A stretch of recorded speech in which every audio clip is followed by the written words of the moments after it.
आनंद ले और प्रीत भगवान से लगा लो। सभी कहते हैं कि भगवान से लगाएं, लेकिन किसी शायर ने कहा है कि प्रीत करो ऐसी करो जैसे पेड़ खजूर, प्रीत करो ऐसी करो जैसे पेड़ खजूर, और ऊपर चढ़ो तो फल मिले और गिरे तो चकनाचूर। बोलो साचे दरबार की, दरबार की। देखिए, जब भगवान राम केवट से उतराई नहीं ले रहे थे, उसके बाद उनको भरत जी मनाने आए, और राम और भरत दोनों भाइयों में इतना प्रेम था कि उसकी कोई कल्पना भी नहीं कर सकता।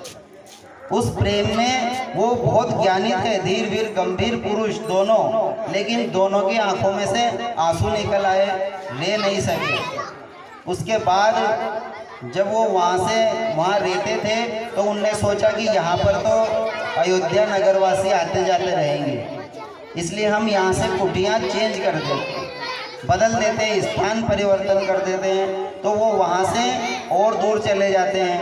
फिर उनकी कुटियाँ ज़्यादा दूर, जो कि लंका के पास उधर आते जा रहे थे, जहाँ पे आज रामेश्वरम है, वहाँ पे पहले कुछ भी नहीं था, केवल समुद्र था। उधर वो बढ़ते गए तो वहाँ पे उन्होंने कुटियाँ बनाई, जहाँ पे राक्षसों की नज़र भी पड़ी। और सबसे पहले शूर्पणखा। जब सीता जी वन में गई तो उनके ऊपर एक छोटी सी कविता है कि एक राजकुमारी जो वन में भटक रही है, जबकि वो कैसे रहती थी, सुनिए।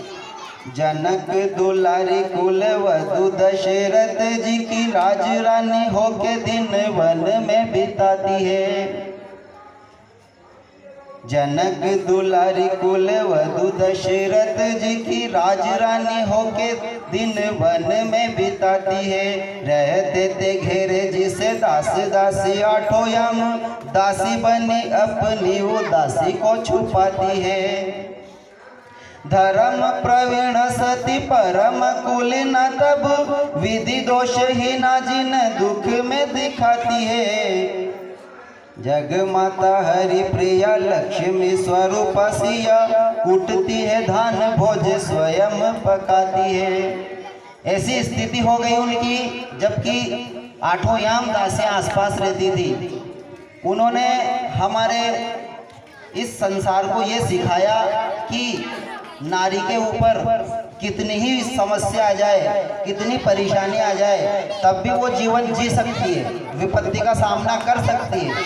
लेकिन मैंने परसों भी एक बात कही थी कि जिसकी बराबरी अपन नहीं कर सकते हैं, अपन उसकी पूजा करने लग जाते हैं, ये तो भगवान है, ऐसा नहीं होगा। उन्होंने हमें सिखाया कि आप ऐसे करो, ऐसे रहो। वो इसलिए इस धरती पे पैदा नहीं हुए कि उनको पूजने लग जाओ। भगवान कृष्ण नहीं थे, नारायण थे, तब भी हम पूज रहे थे। वो राम थे, तब भी पूज रहे थे। वो उनको राम कृष्ण बन के आने की जरूरत नहीं थी, पूजा तो तब भी हो रही थी। पर उन्होंने ये अवतार लेके ये सिखाया कि आप मेरे जैसे जीना सीखो। पर हम उनके जैसे कर नहीं सकते, तो पूजने लग गए। तो अब नए प्रसंग की शुरुआत है। भगवान श्री राम और शूर्पणखा से आपकी भेंट होगी। देखिए, रामायण में एक और अच्छी बात लिखी है, ढोल गंवार शूद्र पशु नारी सकल ताड़ना के अधिकारी।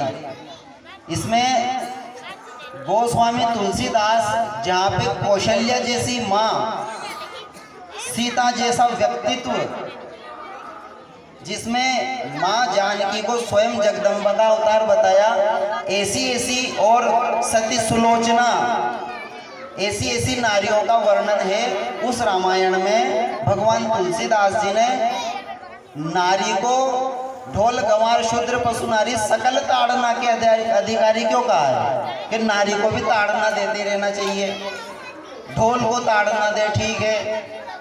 तो उसमें कहने का तात्पर्य ये है कि ढोल ढोल को तो जितना पीटोगे उतना ही अच्छा बजेगा। उसके बाद है गंवार शूद्र। सभी शूद्र नहीं है, शूद्र में रैदास जैसे आए, बड़े बड़े महापुरुष हुए, तो ऐसा नहीं है। ढोल अलग है। गंवार शूद्र, वो शूद्र जो गंवार है, मूर्ख है। पशु नारी, और वो नारी जो पशु के जैसे, जानवरों के जैसे बर्ताव करती हो, ऐसी नारी को ताड़ ना दें, ये उसमें उसका मतलब है। और हम पढ़ते आ रहे हैं कि ढोल, गंवार, शूद्र, पशु, नारी सबको एक तरफ से एक ही लाठी से घेरते चलो, ऐसा नहीं है। तो बोलो साचे दरबार की।